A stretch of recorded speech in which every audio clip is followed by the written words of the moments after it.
छात्र मित्रों, बड़े अरसों के बाद फिर एक बार इस कोरोना महामारी की वजह से ऑनलाइन अध्यापन शुरू करने की नौबत आ चुकी है और लगभग 11 तारीख से ऑनलाइन अध्यापन शुरू है। आज हिंदी की तासिका है, तो हमारा इनाम नाम का जो पाठ है, जो अधूरा रह चुका है, उसे आज हम पूरा करते हैं। इनाम अरुण जी ने लिखा हुआ एक पाठ है। आप जानते हैं कि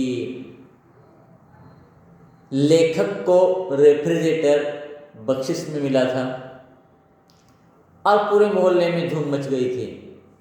तो लेखक के फ्रिज में चीज़ें रखने के लिए मोहल्ले के लोग आने लगे।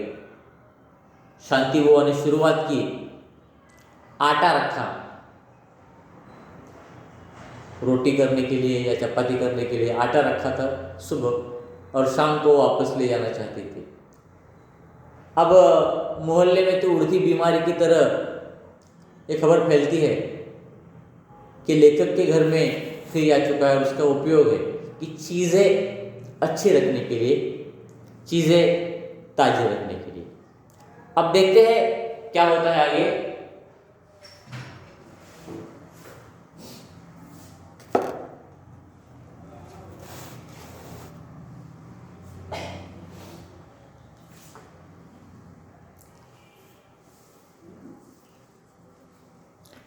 मोहल्ले में समाचार उड़ती बीमारी से भी तेज फैलते हैं।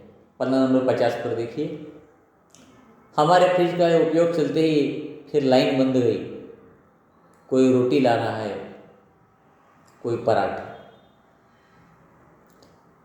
फ्रिज में रखने के लिए नाना तरह की साग मतलब सब्जियां, पराठा जो होता है गेहूं का आटा होता है, उसमें मेथी या फिर गोभी डाला जाता है। मेथी का पराठा होता है, गोभी का होता है, आलू का होता है, पनीर का होता है। अलग अलग तरह के पराठे बनते हैं। साग मतलब सब्जियाँ या नाना प्रकार की मिठाइयाँ लेकर लोग, मोहल्ले के लोग लेखक के फ्रिज में रखने के लिए लाते हैं। चमनलाल लखनऊ गए तो टोकरा भर करेले ले आए।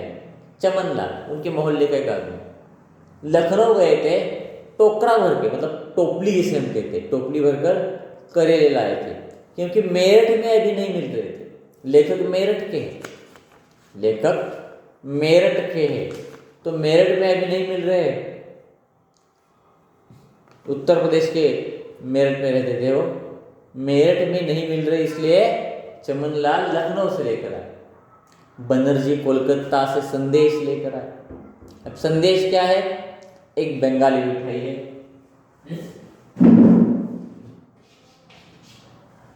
यहां मैं लिखता हूं शब्द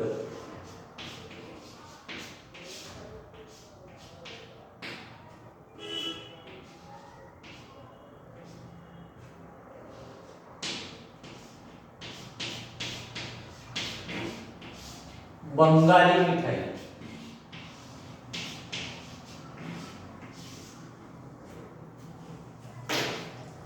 संदेश नाम की एक बंगाली मिठाई है, तो वे लेकर आए और खीर भी महीने भर के लिए ले आए, ताकि फ्रिज में रखे जाए, जब है खा ली जाए। रेफ्रिजरेटर में हमें अपनी चीज़ों के लिए जगह न के बराबर मिलती है। रेफ्रिजरेटर में रखने के लिए लेखक को, उनकी पत्नी को, उनकी अपनी चीज़ें रखने के लिए जगह न के बराबर मिलती थी। इसकी कोई चिंता नहीं थी। दुख इस बात का था कि हमारे घर की प्राइवेसी छीन ली गई। अब जमाना इस तरह से है कि हर लोग निजी जिंदगी जीना चाहते हैं, विशेषतः शहरों में, कि हम हमारे घर में जितने भी सदस्य हैं, हम हमारे घर में क्या करते हैं, क्या खाते हैं, क्या पीते हैं, कब सोते हैं, कब जागते हैं, आस-पास पड़ोस वाले लोगों को पता नहीं होना चाहिए। हम अपनी जिंदगी निजी तरह से अपनी तरह से जीना चाहते हैं, दूसरे बाहर के लोगों को उसमें दखल अंदाजी नहीं करनी चाहिए। इसे प्राइवेसी कहते हैं, लेकिन लेखक की प्राइवेसी छीन ली गई।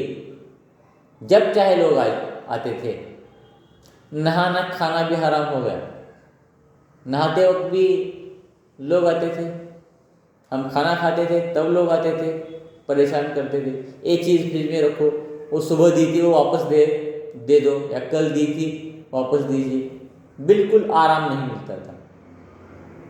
बड़े परेशान हो गए लेखक, करे तो क्या करे, समझ में नहीं आता था। जी करता था किसी को रेफ्रिजरेटर दे दूं। लेखक के मन में विचार आया, किसी को रेफ्रिजरेटर दे दूं और फिर उसकी मुसीबत देखकर ताली पीट पीट कर रो, ताली पीट पीट कर नाचूं। उसे जो तकलीफ होगी पड़ोस वालों को, उसे देखकर ताली पीट कर नाचने का मन लेखक का होगा। किंतु उसमें लोगों की अमानत जो पड़ी थी, दूसरों को फ्रिज में दे भी नहीं सकता था, क्योंकि लोगों की अमानत उसमें थी, लोगों की वस्तुएं उसमें थी। चिंता ने चेतना की चिता सजा दी।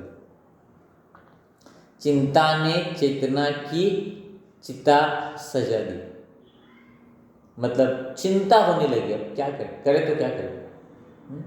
कहते हैं कि मरे हुए आदमी को चिता जलाती है, लेकिन चिंता जिंदा आदमी को जलाती है।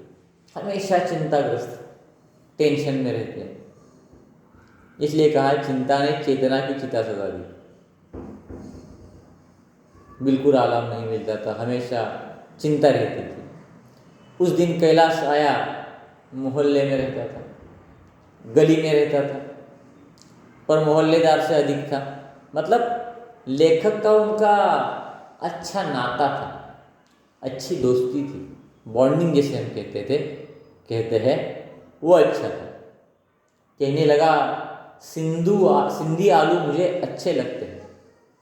सिंधी मतलब सूंठ डालकर जो आलू बनाते हैं, सूंठ मराठी में सूंठ कहते हैं। सिंधी आलू मुझे बड़े अच्छे लगते हैं, सो पत्नी से काफ़ी बनवा ली।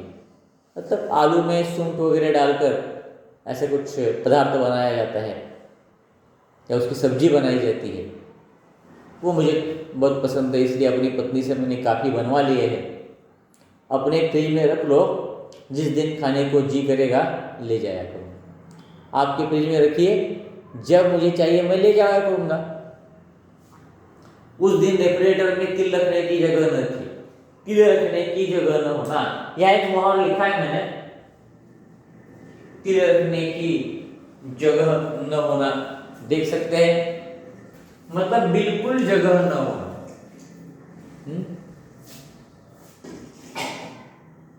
बहुत भीड़ होना या बिल्कुल जगह न होना, मतलब खाली जगह बिल्कुल नहीं।